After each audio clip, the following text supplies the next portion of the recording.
Bonjour à tous, je vous propose cette 9e rencontre dans le cadre de ce bloc de cours que j'ai intitulé Analyse numérique pour les équations aux dérivées partielles. Je vous rappelle que la dernière fois que nous nous sommes rencontrés, nous avons démarré les premières notions concernant l'équation aux dérivées partielles de nature parabolique représentée par ce modèle bien connu qu'est l'équation de la chaleur, et nous avons établi le premier schéma aux différences finies, le schéma explicite. Je rappelle le contexte, et à partir de ce contexte général grâce auquel nous avons établi le schéma aux différences finies explicite, nous allons voir aujourd'hui deux autres schémas. Alors, rappel pour le schéma explicite.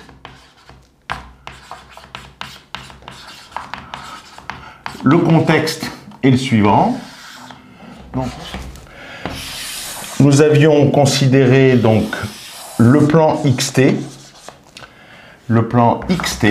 et nous avions introduit un maillage en temps et en espace de la façon suivante. Donc, on a introduit plusieurs pas de temps que je matérialise de cette manière-là. Alors ici, évidemment, nous sommes à T0. Et puis, si je veux que vous puissiez comprendre la suite de nos investigations, ici, je vais considérer le pas de temps Tn et celui qui lui succède, le pas de temps Tn plus 1. Entre Tn et Tn plus 1, ici, il y a une hauteur K qui vaut donc ce pas de temps fixe delta t. Et puis de la même manière, on a introduit un maillage concernant les nœuds en espace de l'axe des x. Donc ici, si c'est le nœud x0, ici vous avez le nœud, là j'ai la place, je fais x1, et donc vous voyez que ici, de manière générale, on a xj puis xj plus 1. Et donc de la même manière, on a un pas d'espace noté dans nos investigations H, qui est le pas d'espace constant delta x. À partir de là, eh bien, on a considéré un point de ce maillage, le point MJN, avec MJN, donc, c'est le point dans le maillage de coordonnées XJ, TN. XJ, TN, avec les J qui sont concernés selon le problème considéré, et les pas de temps TN selon, évidemment, le nombre de pas de temps par rapport à l'intervalle de temps de résolution de l'équation. Alors, avec ça, ce qui nous intéressait, c'était de résoudre l'équation de la chaleur, du sur dt en xt, égale d2u sur dx2 en xt. Et de cela, je vous rappelle, eh bien, on a dit qu'on allait écrire cette équation donc générique. Cette équation générique, la voilà. Ça, c'est l'équation générique. Et comme pour l'équation de Laplace, j'avais rappelé qu'il était illusoire de vouloir considérer tous les x et tous les t dans un problème continu donné, puisqu'il y en a un nombre infini indénombrable. Et donc, que par le biais de ce maillage, eh bien, on était capable de considérer cette équation au nœud le plus naturellement possible. J'ai presque envie de le noter comme ça, si vous voulez, MJN, c'est-à-dire au nœud de coordonnées XJ et TN. C'est ce que j'ai fait la dernière fois. Ça, c'est j'ai envie de dire, la démarche la plus naturelle. Hein, de manière équivalente, c'est DU sur DT en XJ, je viens de le dire, TN. Et donc, c'est égal à d2u sur dx2 en xj tn. Et là, je vous remets tout de suite ce que nous avions obtenu grâce à cette première position. Eh bien, le schéma explicite, si l'on introduit les notations suivantes, u tilde jn, ces approximations des vraies valeurs u de xj et de tn, pour tous les j, encore une fois, et pour tous les n considérés, pour tous les points de la discrétisation en espace et pour tous les points de la discrétisation en temps, alors, eh bien, on a établi je vous ai montré qu'on pouvait, de manière raisonnable, construire un schéma aux différences finies à l'aide de la substitution de ces deux dérivés partiels via la formule de Taylor pour obtenir U tilde J n plus 1 moins U tilde J n sur K égale, eh bien, U tilde J moins 1 n moins 2 U tilde J n plus U tilde J plus 1 n, et ceci sur H2. Ça, c'était le cours de la dernière fois. J'ai ramené toutes les notions nécessaires. Et je vous rappelle qu'on a dit notamment, donc ce schéma est bien explicite, puisque quand je connais tous les UJN, toutes les approximations dans tous les nœuds à l'instant Tn, je peux passer au pas de temps Tn plus 1 et déterminer les UJN plus 1 qui sont ici de manière explicite exprimés en fonction des autres UJN du pas de temps précédent. Vous voyez, il y a du UJN, du UJ-1n, du UJN de nouveau et du UJ plus 1n. Donc c'est bien explicite.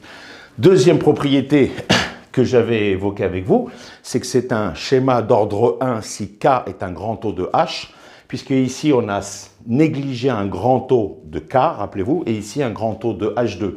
Mais si K est un grand taux de H, entre grand taux de H et grand taux de H2, le tout est un grand taux de H. C'est en fait ça que ça revient à dire. Donc on a un schéma d'ordre 1 lorsque K est du même ordre de grandeur de H. C'est ce que l'on dit par la notation de Landau en disant que K est un grand taux de H. Même ordre de grandeur, c'est-à-dire il n'y en a pas un qui est un infiniment petit par rapport à l'autre, ou l'autre qui est un infiniment grand par rapport au premier. Alors, à partir de cela, à partir de ces considérations-là, eh bien, nous allons pouvoir très simplement mettre en œuvre le schéma dit implicite. Le schéma dit implicite, eh bien, il est aussi très naturel à mettre en œuvre, à construire. Il suffit de reprendre le point de départ qui est ici et de dire la chose suivante. Eh bien, le point de départ qui est écrit pour cette équation aux dérivées partielles en n'importe quel xt, au lieu de l'écrire en mjn, on va l'écrire en mjn plus 1. Donc on va l'écrire ici. Il semblerait que ça soit complètement équivalent. Et donc on va dire, eh bien, cette équation-là, je vais dire qu'elle me donne du sur dt en xj tn plus 1.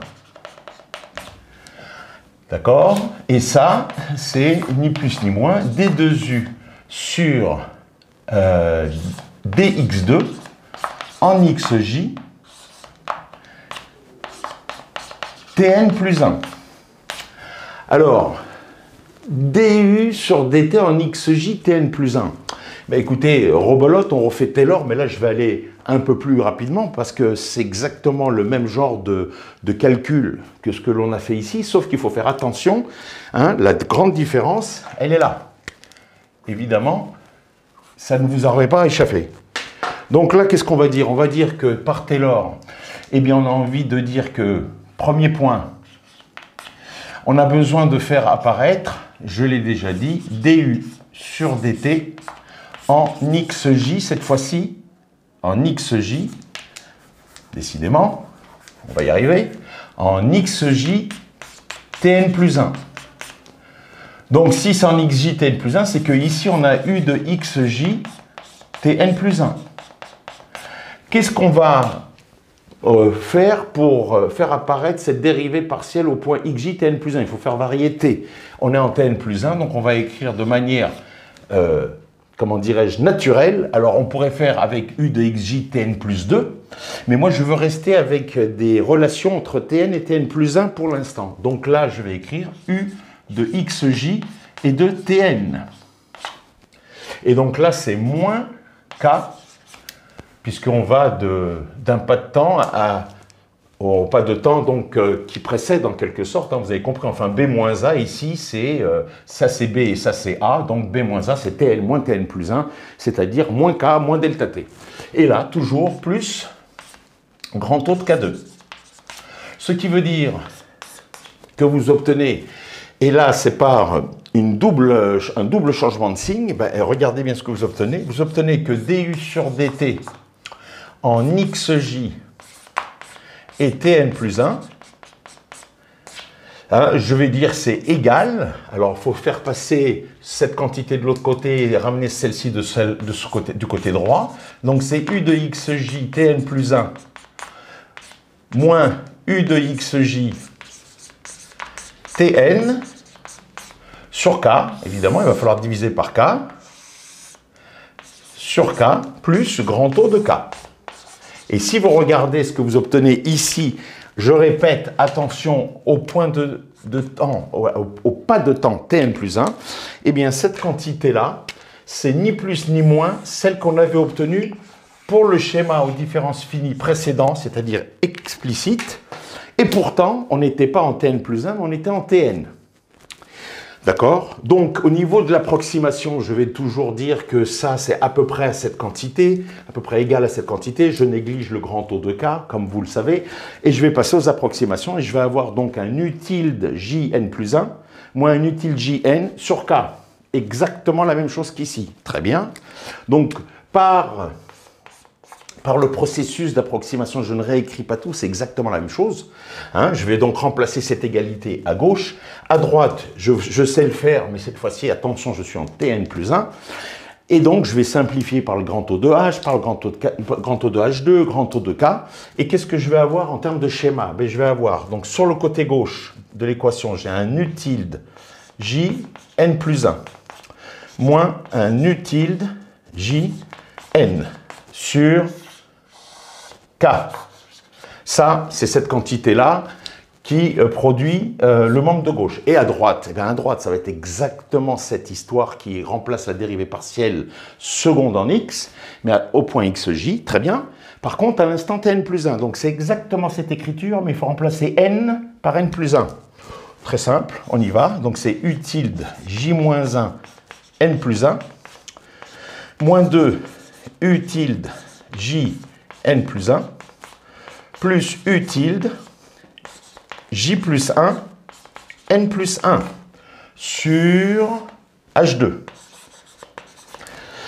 Rappelez-vous de quoi on parle. On parle d'avoir donc un schéma qui me permette de passer des approximations du pas de temps Tn au pas de temps Tn plus 1. Ça, c'était le schéma explicite. Et donc là, c'est pareil. Donc on obtient ce schéma-là. Et ce schéma-là, il est implicite. Donc ça, c'est le schéma implicite. Pourquoi est-il implicite? Pourquoi est-il implicite? Eh bien, regardez ce qui se passe. Je veux déterminer tous les U tilde Jn plus 1 pour tous les J.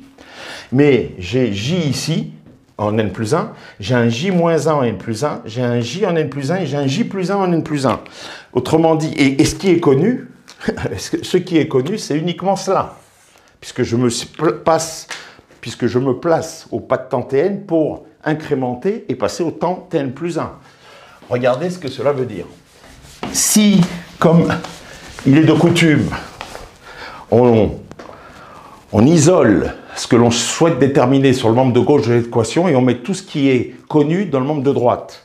J'ai un 1 sur H2, on va dire j'ai un 1 sur H2, U tilde J plus 1, N plus 1.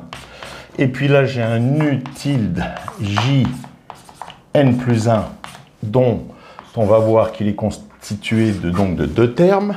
Le premier qui est ici avec un moins 2 sur H2. Donc si je mets un signe moins en facteur, je vais avoir un 2 sur H2. Et puis j'ai donc en U tilde J N plus 1, j'ai un moins 1 sur K. Donc 1 sur K avec un signe moins donc devant le crochet. Et puis de manière symétrique à ce terme-là, en U tilde N plus 1 J moins 1, plus 1 sur H2, U tilde J moins 1, N plus 1. Et dans le membre de droite, il me reste ce qui est censé être connu du pas de temps précédent, donc le moins 1 sur K, U tilde J N. Ce qui veut dire que si, ça c'est, si vous souhaitez connaître les utiles J plus 1, les utiles J, pardon, à l'instant T N plus 1, pour tous les J concernés, quel que soit J, alors par exemple, alors ça dépend du problème, je vous l'ai déjà dit, si on est en domaine non borné, si on est en domaine borné, imaginons que l'on résolve cela pour J entre moins grand J et plus grand J. C'est-à-dire qu'on a résolu un problème avec une boîte numérique finie, comme je vous l'ai déjà mentionné au cours précédent. C'est-à-dire que je ne vais pas sur tout R si je suis sur tout R, mais je vais limiter, certes avec peut-être un intervalle d'intégration en espace très grand, mais je vais de toute façon le fermer. Je ne peux pas aller jusqu'à l'infini dans ma résolution. Donc c'est ça que ça représente, un grand J donné, grand J connu. Alors qu'est-ce qui va se passer? Vous voyez ce qui va se passer. Pour tous les J entre moins J et plus J, il va falloir que j'écrive cette équation. Donc en fait, si je vais de moins J à plus grand J, j'ai 2J plus 1 équation et 2J plus 1 inconnue, les U tilde J N plus 1. Autrement dit, je l'écris. On a donc un système linéaire,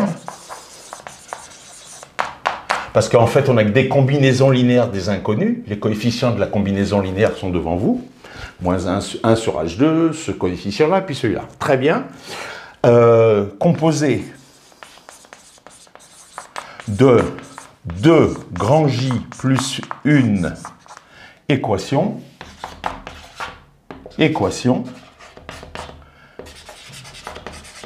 à 2J plus une inconnue. Écrivons-les, U tilde J N plus 1. Pour J appartenant à moins grand J plus grand J. Donc vous voyez en quoi le schéma est implicite. Il ne permet pas de déterminer U tilde J N plus 1 pour tout J de manière explicite en fonction des données. Ce sont uniquement cette quantité qui est connue du pas de temps précédent. Et donc, pour connaître ces U tilde J N plus 1, il faut résoudre un système linéaire composé de 2J plus une équation à 2J plus une inconnue. Voilà. Alors, autre quand même propriété. Autre propriété, le schéma, pour les mêmes raisons que le schéma explicite, le schéma implicite est d'ordre 1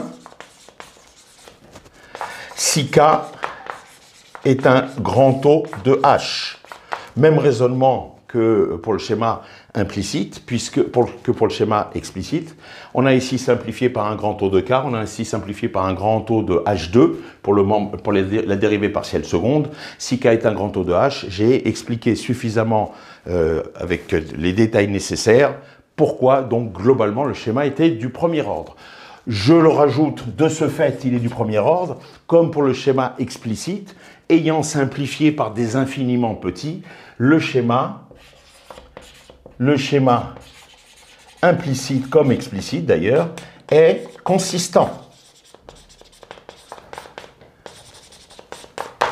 Et heureusement qu'il est consistant, ça veut dire qu'il va produire des approximations par une machinerie, ce système linéaire, qui n'est pas un système aléatoire, qui n'est pas un processus aléatoire de genèse de mes approximations pas de temps N plus 1, bien au contraire, on a motivé sa constitution.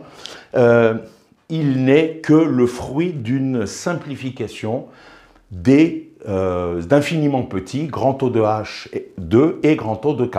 C'est la notion de consistance dont on avait parlé pour l'équation de Laplace. Je ne sais pas si je l'ai rappelé pour, comment dirais-je, le schéma explicite de la semaine dernière, mais à partir du moment où il est d'ordre 1, comme le schéma explicite, étant d'ordre 1, ça veut dire qu'on a simplifié par des infiniment petits et qui sont du premier ordre, il est donc consistant, c'est la définition de la consistance. Alors, vous voyez que on obtient aussi bien que... on n'obtient pas mieux, vous voyez qu'on n'obtient pas mieux avec le schéma implicite que le schéma explicite a priori, et puis même on a envie de dire, il est du premier ordre, il est aussi consistant, et il n'est pas explicite. Donc il va falloir payer un coût de résolution de système linéaire à chaque pas de temps pour passer de Tn à Tn plus 1. C'est ça la réalité, j'ai presque envie de dire industrielle à l'arrivée. Si vous voulez déterminer les utiles Jn, pour tout n, d'accord, il va falloir passer de utile 0 à utile 1, premier système à résoudre. On va mettre ici utile 0 et puis ici on aura les utiles 1j, premier système linéaire à résoudre.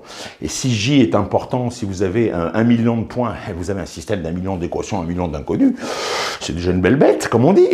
Il va falloir le faire autant de fois que vous aurez des pas de temps.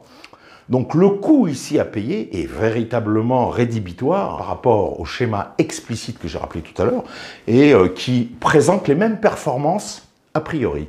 Le prochain cours, nous verrons qu'il est nécessaire des fois de payer ce coût par rapport à un schéma qui se veut explicite avec des mêmes performances de consistance et d'ordre, mais pour autant, il y a des petites surprises que l'on peut, comment dirais-je, observer si l'on ne fait pas bien attention lorsque l'on met en œuvre le schéma aux différences finies explicite. Donc le schéma implicite présente un coût, et ce coût-là va permettre de satisfaire une propriété générale que nous aborderons la prochaine fois.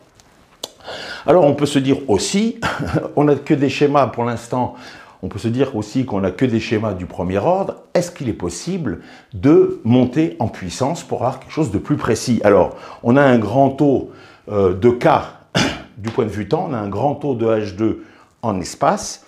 Première idée qui vient à l'esprit, est-ce qu'on ne peut pas faire mieux en temps? C'est-à-dire avoir un grand taux de K2 à négliger et pas un grand taux de K, comme vous le voyez encore écrit ici. Alors, c'est ce qu'on va faire maintenant avec le troisième schéma aux différences finies. Le troisième schéma aux différences finies, connu dans la littérature sous le nom du schéma de Crank-Nicolson.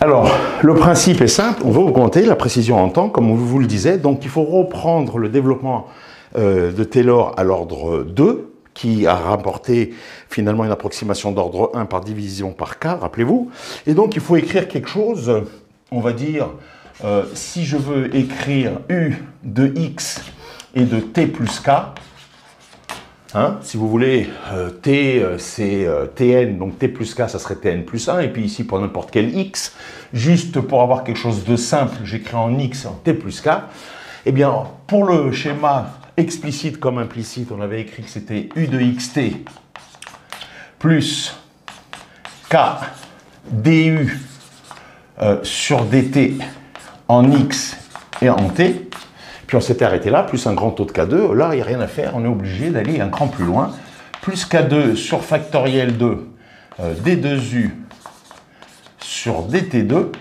en x et t, et là on a un plus grand taux de K3. D'accord.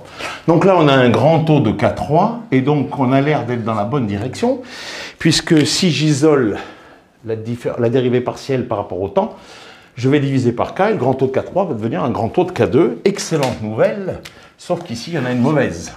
Qu'est-ce que l'on va faire de cette dérivée partielle seconde en temps, si déjà on a fait tout cela pour pouvoir approximer la dérivée partielle première, la nécessité d'aller un cran plus loin pour avoir un schéma globalement d'ordre 2 fait apparaître une dérivée partielle seconde en temps. Alors, de nouveau, miracle et bonus de la formule de Taylor, eh bien, on a maintenant l'expérience, comme on l'a fait pour les dérivées partielles secondes en espace, rappelez-vous, et de la, comment dirais-je, tout simplement de l'équation de Laplace, eh bien, il y a une symétrie dans la formule de Taylor, puisque si vous écrivez en t moins k, vous allez avoir un u de x et de t, du coup, moins k du sur dt en x et en t, et puis là, moins au carré, donc toujours plus k2 sur factoriel 2, la même dérivée partielle en temps à problème, d2u sur dt2 en x et en t, d2u sur dt2 en x et en t, plus un grand taux de moins k au cube, c'est-à-dire un grand taux de k puissance 3. Hein. Vous avez compris que grand taux de moins k au cube, c'est grand taux de k au cube. Il n'y a pas de souci. Et donc, vous voyez, par symétrie, eh bien, on va être capable, par tout simplement différence entre ces deux équations, obtenir. Je dis bien par différence, parce que si je fais la différence, je vais avoir, écrivons-le dans un premier temps, pour aller très progressivement, pour que vous soyez tous avec moi, eh bien, on a 2k du sur dt en x et en t. Donc là, j'ai fait celle-là moins celle-là pour avoir 2k. Donc c'est ni plus ni moins que u de x et de t plus k moins u de x et de t moins k. Donc cette différence-là, en faisant la différence, les u à gauche disparaissent. Hein. Là, j'ai 2k du sur dt, mais u moins u poubelle. Et évidemment, le but du jeu, c'est k2 sur factoriel 2 sans un factoriel. Évidemment, c'est pareil. Les deux dérivées partielles identiques par soustraction se simplifient. Et la différence de deux grands taux de K3, c'est encore un grand taux de K3. Je peux le mettre à gauche de l'équation, je peux le mettre à droite. Vous devez savoir jouer avec ces grands taux. Hein. C'est exactement la même chose que je le mette de ce côté-là ou de ce côté-là. D'où cette idée qui semble être assez simple à mettre en œuvre, du sur dt, alors en x et en t, eh bien c'est ni plus ni moins que u de x et de t plus k, moins u en x et en t moins k, sur 2k, sur 2k, et puis là, plus grand taux de K2. Alors, il y a une facture qu'on est en train de payer et que vous voyez arriver. Donc, on a bien maintenant la possibilité d'avoir une approximation à n'importe quel point xt de cette dérivée partielle première en temps en négligeant le grand taux de K2. Simplement, on n'a plus deux pas de temps. On a le pas de temps t, on a le point t qui est là. Alors, ici, il n'apparaît plus, mais on a le point t plus k et le point t moins k. C'est-à-dire que si on écrit l'équation de la chaleur au point xt, du côté droit de l'équation, il va y avoir le d2u sur dx2 au point xt. Donc vous allez être au point t sur le d2u sur dx2, et à gauche, vous allez être au point t plus k et t moins k. D'accord, hein, c'est pour que les choses soient encore plus claires. Ça me permet d'écrire que du sur dt, puisque c'est vrai quel que soit x était en xj et en tn, bah écoutez, je peux l'écrire, mais vous commencez à être majeur et vacciné, parce que j'en suis à la 3e édition si je ne compte pas l'équation de Laplace. En tout cas pour l'équation de la chaleur, c'est la 3e édition. Il faudrait écrire u de xj et de tn plus 1, tn plus k, c'est tn plus 1, et puis là, tn moins k, c'est tn moins 1, et donc on va simplifier, on va enlever le grand taux, et donc ça, on va le remplacer, oui, alors je vais l'écrire, ça à peu près égal à u de xj, donc tn plus 1, moins u de xj, tn moins 1, sur 2k.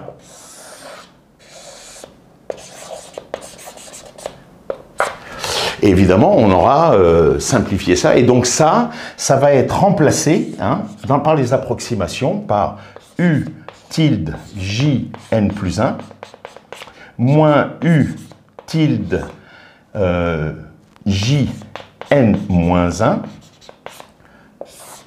sur 2k, par le même procédé que je vous montre depuis un certain temps. Donc je n'insiste pas de ce point de vue-là. Mais il en reste, avant de passer à ces approximations, je vais bien l'écrire, c'est bien un tilde. Encore une fois, ça c'est du sur dt en xjtn. Donc le d2u sur dx2 en xjtn, elle va me faire apparaître le point de temps Tn, le pas de temps Tn, et là ici j'ai Tn-1, ici j'ai Tn plus 1. Donc j'ai 3 pas de temps, donc ça veut dire qu'il faut stocker, pour déterminer Tn plus 1, il faudra stocker ce qui s'est passé au pas de temps Tn et au pas de temps Tn-1.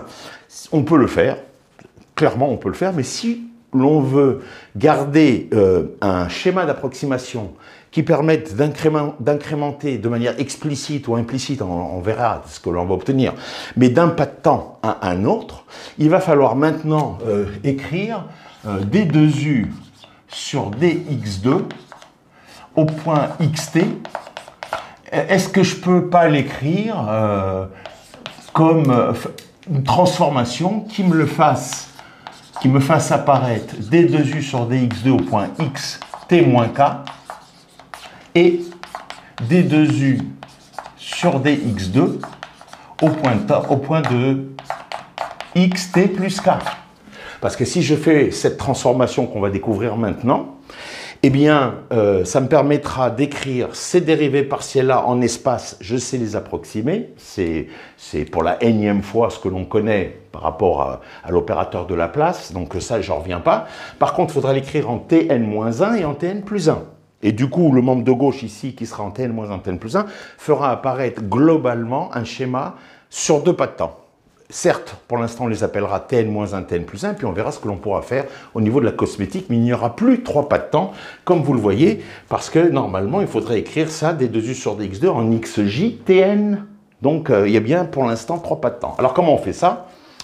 Eh bien, vous voyez que, de nouveau, il va falloir tout simplement dire que je cherche à écrire, alors on va l'écrire comme ça.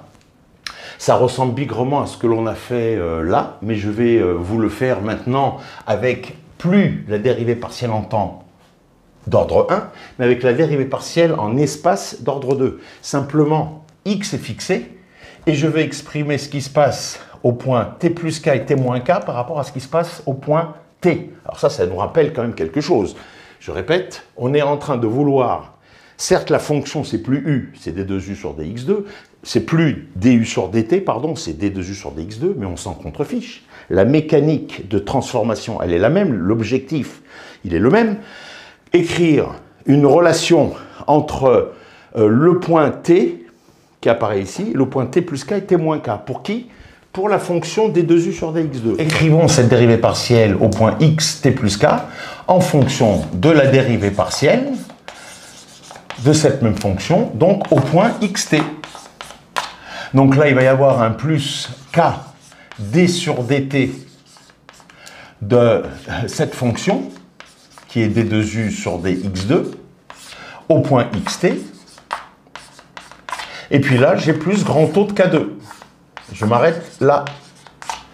Alors vous voyez qu'apparaît une bestiole encore plus antipathique que d'habitude. On a la dérivée troisième en temps et en espace, d'ordre 2 en temps, d'ordre 2 en espace, d'ordre 1 en temps. Alors évidemment, cette bestiole-là, toujours grâce à la symétrie de la formule de Taylor, elle va disparaître lorsqu'on va écrire en xt-k. Eh bien, en xt-k, c'est d2u sur dx2. Hein, vous voyez que ça ressemble bigrement à ce que on a écrit ici. Eh bien, il va y avoir un moins k,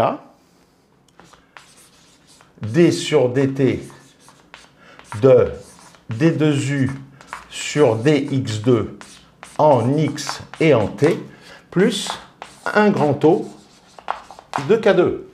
Du coup, eh bien, cette dérivée qui nous intéresse, hein, je vous rappelle que c'est celle-ci qui nous intéresse, eh bien, on va être capable, en faisant la somme, de l'exprimer en fonction de ces deux-là, ce qui était mon objectif de tout à l'heure, et je l'ai motivé, puisque le membre de gauche de l'équation de la chaleur ne fait intervenir que le pas de temps Tn-1 et Tn plus 1, T plus K et T moins K. Eh bien, allons-y.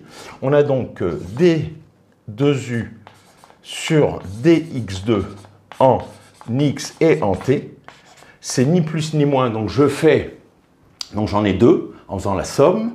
C'est donc 1 demi de, c'est la moyenne en quelque sorte, de d2u sur dx2 en x t plus k, plus d2u sur dx2 en x T moins K. Et donc, j'ai fait juste la somme, et donc je garde quelque chose qui est d'ordre K2, d'ordre 2. D'ordre 2 en temps. C'est parfait, puisque j'ai sur le membre de gauche une approximation qui va être d'ordre 2 en temps également. Merci, merci Taylor, une fois de plus. Donc, du sur dt en xj tn égale d2u, l'équation de la chaleur en ce point-là, en xj tn, donnerait quoi? Alors le membre de gauche, ben, c'est à peu près ça avec le grand O, hein. Là, il manque une petite parenthèse. Ça donne, hein, conduit, cette équation s'écrit. Alors le membre de gauche, donc c'est U de xj tn plus 1 moins U de xj tn moins 1 sur 2k, n'est-ce pas? Plus, il faudrait écrire plus grand O de K2, égale D2U sur D x2 de xjtn, mais ça, on l'a par cette écriture-là. Donc, c'est 1 demi de D2U sur dx2. Ah, donc là, c'est en xjtn plus 1, xjtn plus 1, plus d2u sur dx2 en xj tn moins 1. Et il faudrait que je remette plus grand O de K2, mais je ne le mets pas puisque je l'ai déjà écrit sur le membre de gauche. Hein? Je répète comment j'ai écrit cela. du sur dt en xjtn, bah, écoutez, ça c'est le travail qui est là-bas. Donc, c'est une écriture qui fait apparaître un ordre 2 par approximation dans un instant. Et le membre de droite, c'est-à-dire d2u sur dx2 en xjtn, eh bien, grâce à cette écriture exacte que l'on a obtenue grâce à la formule de Taylor de nouveau, eh bien, le d2u sur dx2 en xjtn, je l'écris à droite comme la moyenne de d2u sur dx2 en xjtn plus 1 et d2u sur dx2 en xjtn moins 1. Du coup, vous voyez que si je veux écrire, hein, je vais reprendre les habitudes. Donc, si on pose, alors je pourrais aller plus vite, mais je voudrais vraiment que tout le monde suive cette histoire. U, J, N, les vraies valeurs U de XJ et de Tn. D'accord? Eh bien, à gauche, je vais avoir quoi? Je vais avoir un U, J, N plus 1, moins un U, J, N moins 1, sur 2K, plus grand O de K2 égale quoi? La moyenne de la première dérivée.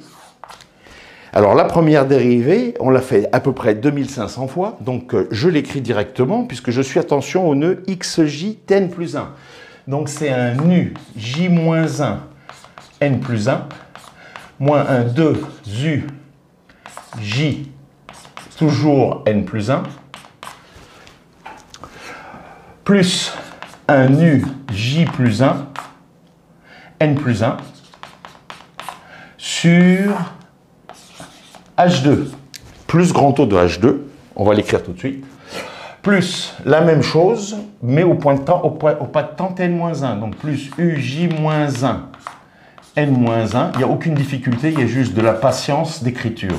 Moins 2 uj n-1, plus uj plus 1, n moins 1. Et là, si vous voulez, je devrais écrire alors sur encore H2. Et là, j'ai un plus, je l'écris d'une manière générale, plus un grand O de H2. Et là, vous voyez que les objectifs sont parfaitement atteints. Alors comme ce schéma est quand même bien plus consistant que ce qu'on a vu jusqu'à présent, c'est pour ça que je voulais absolument vous montrer toutes les étapes. Et donc, on va faire comme d'habitude. Comme d'habitude, donc ça, ce sont les vraies valeurs, au point x, j, t, n, pour tous les j et les n concernés. On ne peut pas arriver à résoudre ce système d'équations, donc on va négliger les infiniment petits, donc on casse l'équation. Et si on casse l'équation, il va falloir la reconstruire. Et la reconstruire, eh bien, c'est faire introduire, donc je le réécris pour la énième fois, les u tilde jn, ce seront donc les approximations de ces mêmes valeurs exactes que l'on va finalement construire en récupérant l'égalité et en disant ici, c'est fini, ce ne sont plus des vraies valeurs que l'on calcule, parce que les vraies valeurs, il faudrait les grands taux, mais ce sont des approximations. Je nettoie et j'arrive à l'atterrissage complet du schéma de Crank-Nicolson. Alors, je pourrais faire le ménage et écrire tout cela. Alors, vous voyez quand même qu'on on a quelque chose entre n-1, n plus 1, n-1 et n plus 1. L'objectif est atteint, 2 pas de temps. Mais les 2 pas de temps sont distants de 2k. Entre n-1 et n plus 1, vous avez 2 fois delta t. Donc, si j'oppose k' égale 2k, d'ailleurs, vous voyez ici qu'il y a un 2k qui apparaît, eh bien, dans une nouvelle numérotation, hein, si vous voulez, vous aviez la numérotation de base. Hein, si je mets le temps ici, on a un tn-1, donc je l'ai remis horizontalement pour y voir clair. J'ai un tn qui est ici, puis j'ai un tn plus 1 qui est là. Maintenant, si je pose que k' c'est 2k, c'est-à-dire que maintenant, ce qui m'intéresse, c'est ce k', ce pas de temps, entre tn-1 et tn plus 1, donc avec une nouvelle numérotation, ça c'est le premier pas de temps, ça c'est le deuxième. Donc ça c'est un n, et ça sera un n plus 1. Pas le même n, vous avez compris. Qu'est-ce que vous voulez que je vous dise avec des grands n? Vous voulez des grands n? Allez, on y va. Je répète ce que je disais, c'est que avec ce pas de temps double, qui fait maintenant abstraction du premier pas de temps, delta t petit k, eh bien cet instant, ça va être le premier instant par exemple, et celui-ci, ça va être l'instant d'après.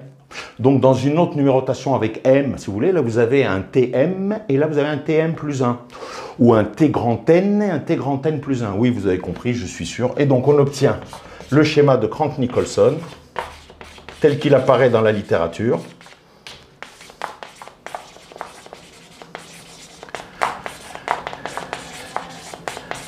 Le schéma de Crank-Nicolson s'écrit. Allons-y. Je vous le fais avec des autres n. Ah oui, des n gothiques. Donc je vais vous le faire avec d'autres valeurs de n, un autre indice, mais qui, je pense, vous pourriez comprendre que je peux garder les mêmes lettres. Mais pour qu'il n'y ait pas de problème d'ordre métaphysique, allons-y. On va écrire u tilde j grand n plus 1 moins u tilde j. Alors là, c'est un grand n maintenant. Hein? Ça, c'est le pas de temps. C'est l'instant nouveau en fonction de cet instant-là. Je l'appelle 1, 2. Même si ici, c'était 1, 2, 3. Hein, vous avez compris. Oui, d'accord. Je n'insiste pas. Sur k' égale, eh bien, 1 demi. Donc, 2. Alors, en général, on met celui-là en premier. Enfin, c'est vraiment complètement symétrique. Là, on est dans l'esthétique pure, hein, un peu de mascara et de rimel. Donc, on est en train d'écrire un u tilde, donc grand N, j-1, moins un 2 u tilde, grand N, j, plus un u tilde, grand N, j plus 1, sur H2. En général, on pourrait mettre tout sur H2, je sais bien, mais on laisse comme ça en structure. Hein, donc ça, c'est celui-là. Ne commencez pas à vouloir comprendre que c'est celui-là, pas du tout. Mais je l'ai remis dans l'ordre, si vous voulez, en temps. D'abord n, puis n plus 1. Ça va aller. Plus u tilde n plus 1, j-1, moins 2 u tilde n plus 1, j, plus u tilde n plus 1, j plus 1, sur toujours H2.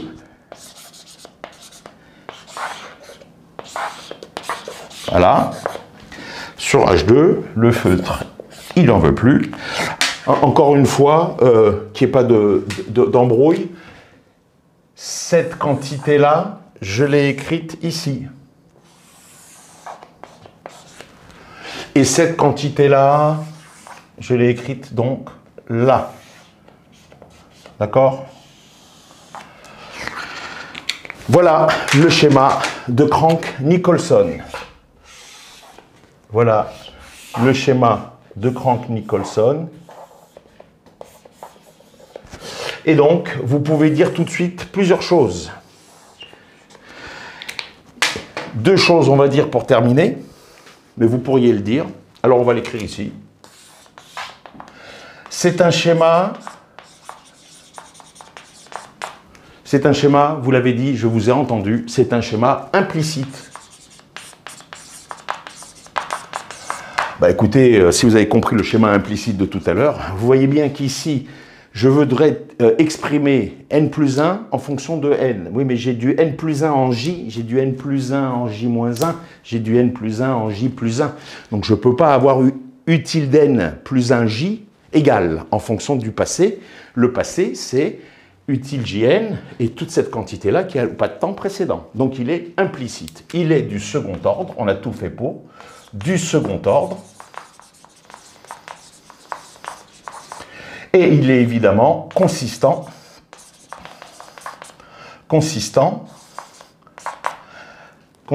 avec un A, je crois bien. Hein. Il est consistant. La preuve, ben, elle est là. Grand taux de H2, grand taux de K2. Donc on a bien obtenu, dans ce schéma-là, dire que le schéma est consistant, au-delà de sa construction, qui le prouve, c'est encore sous vos yeux, eh bien il suffirait de dire, pour la consistance, qui est une notion fondamentale, qui prouve que l'on ne va pas tirer de manière aléatoire des nombres utiles Jn sans aucune logique de la construction de ces approximations. Bien au contraire, c'est finalement ici potentiellement l'équation de la chaleur au point xjtn avec les transformations que je vous ai proposées. Alors, par contre, la consistance, pour terminer, eh bien, c'est dire que si ici, les approximations étaient remplacées par les vraies valeurs, U, J, N, eh bien, on n'aurait pas une égalité. L'égalité, rappelez-vous, hein, on aurait quelque chose avec le à peu près. Eh bien, on dit qu'on obtient, si on remplace les approximations par les vraies valeurs U, J, N, eh bien, on dit très simplement qu'on obtient à ce moment-là l'équation de la chaleur aux infiniment petits près qui ne sont pas dans l'équation. C'est la définition de la consistance. Dit autrement, dit plutôt, à partir des approximations ou du schéma, comment parler de consistance vis-à-vis de l'équation de la chaleur. Je répète, ça revient à dire que si l'on remplace ces approximations par les vraies valeurs, on obtient l'équation de la chaleur aux infiniment petits près. Ça veut dire qu'ils ne sont pas présents. Ça veut dire que cette approximation est donc lié au fait que l'on a négligé des infiniment petits près. Je vous laisse réfléchir à tout cela. La prochaine fois, nous allons aborder un sujet crucial dans la problématique de l'analyse numérique et ici pour faire quelque part de l'ordre entre le schéma explicite, le schéma implicite et le schéma de Crank-Nicolson. Et on verra tout ça rentrer dans un cadre encore plus général de schéma aux différences finies. C'est la notion de stabilité numérique des schémas aux différences finies. À très bientôt, portez-vous bien.